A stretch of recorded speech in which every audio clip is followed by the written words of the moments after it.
agenda. I now give the floor to Ms. Izumi Nakamitsu. Thank you, Madam President. Madam President, distinguished members of the Security Council, Excellencies, ladies and gentlemen, since the last briefing to the Security Council on this topic only 2 weeks ago, the provision of military assistance and transfer of arms and ammunition to the Ukraine armed forces have continued in the context of a full-scale invasion of Ukraine launched by the Russian Federation on 24 February 2022 in violation of the UN Charter and of international law. Much of the information on transfers of weapon systems and ammunition comes from various governments and is available through open sources. The transfers have reportedly included heavy conventional weapons such as battle tanks, armored combat vehicles, combat aircraft, helicopters, large caliber artillery systems, missile systems, and uncrewed combat aerial vehicles, as well as remotely operated munitions and small arms and light weapons and their ammunition.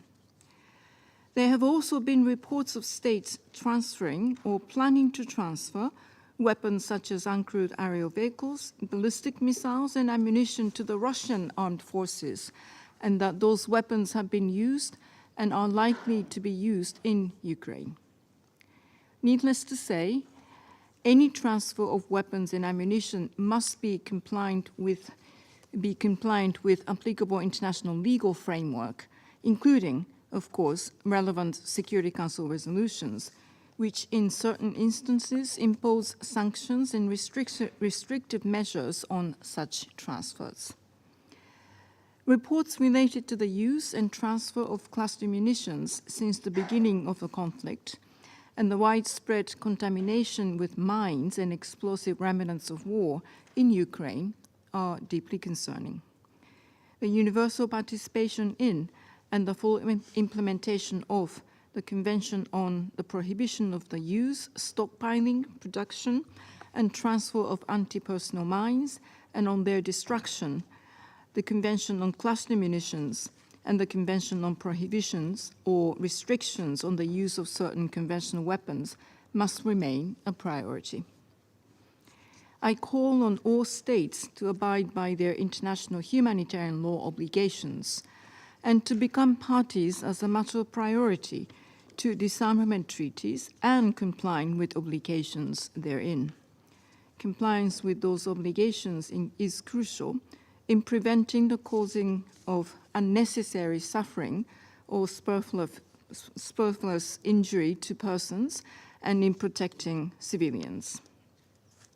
In today's challenging security context, it is more important than ever to reaffirm the value and importance of international humanitarian law. Madam President, importing, transit, producing, and exporting states must act responsibly at every step along the arms and ammunition transfer chain to prevent and detect diversion, illicit trafficking, and misuse. Pre-transfer risk assessments, marking and record-keeping practices, as well as tracing and investigation capabilities are of utmost importance. Effective physical security and stockpile management of arms and ammunition, as well as customs and border control measures are also key. To prevent diversion of conventional arms and regulate the international arms trade, states have established a number of arms control treaties and instruments. This includes the Arms Trade Treaty, the Firearms Protocol, the Program of Action on Small Arms and Light Weapons and its International Tracing Instrument, and the Global Framework for Through-Life Conventional Ammunition Management. Universal participation in the relevant treaties, as well as full and effective implementation of these treaties and instruments, must remain a priority. Madam President, hostilities and attacks continue to severely impact civilians and civilian infrastructure, including energy, health, education facilities across Ukraine. Since 24 February 2022, the Office of the United Nations High Commissioner for Human Rights, OHCHR, has recorded over 11,700 civilians killed and more than 24,600 civilians injured in Ukraine. According to OHCHR, August was the month with the second highest number of civilian casualties in 2024, after July, with at least 184 civilians killed and 856 injured in Ukraine. The use of armed uncrewed aerial vehicles and missiles by the Russian Federation continues to cause civilian deaths and injuries, as well as damage to civilian infrastructure in Ukraine.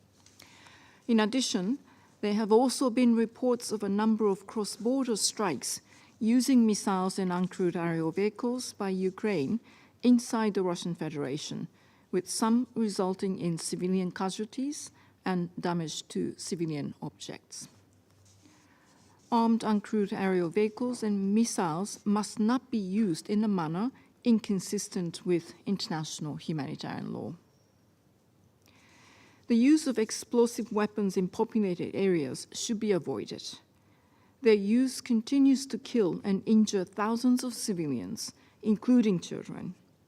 In addition, they expose civilian populations to severe and long-standing indirect harm, including from the disruption of essential services.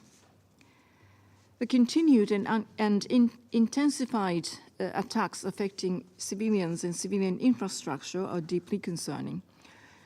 All parties to any armed conflict have an obligation under international humanitarian law to protect civilians. Civilians and combatants must be distinguished. Civilian objects and military objectives must be distinguished. Attacks must not be directed against civilians and civilian objects. Indiscriminate attacks are prohibited. Madam President, distinguished members of the Security Council, the United Nations will continue working towards a comprehensive, just, and lasting peace in Ukraine in line with the principles of the Charter of the United Nations, international law, and relevant General Assembly resolutions. I hope that the 79th session of the United Nations General Assembly serves as a moment to mend eroded trust and contributes to find solutions to bridge the political divides and end the conflicts that are causing so much death and suffering. I thank you very much for your attention. I thank Ms. Nakamitsu for her briefing. I now give the floor to those council members who wish to make statements.